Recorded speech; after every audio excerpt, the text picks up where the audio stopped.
אני מרגישה שמאז שפלטפורמקס נכנסו לי לעסק, נהיינו רמה אחת מעל כולם. טוב, עד שהגעתי לפלטפורמקס, עברתי באמת משרדי פרסום כאלה ואחרים שאני לא אנקוב בשמות, שפשוט כואב לי הלב.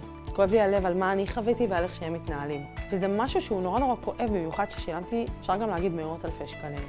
המושג הסקפטי שהפך למאמין זה בדיוק על זה. מה שבעצם פלטפורמקס עשו לי, הם עשו לי מיתוג, קודם כל מטורף.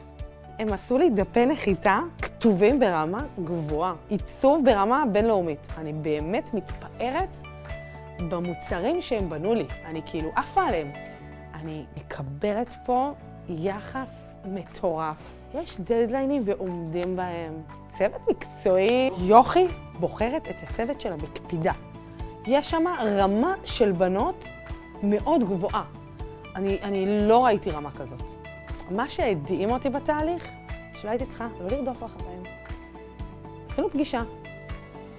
סיפרתי להם את כל מה שאני רוצה ואת כל החלומות שלי, ושאלו אותי כל מיני שאלות, ובום. מיד, פיקס. כאילו, סוג של שגר ושכח. אני רוצה להגיד לכל בעל עסק, בעצם עזבו, אל תבואו לפלטפורמקס. תשאירו לי אותם טובים והם רק שלי.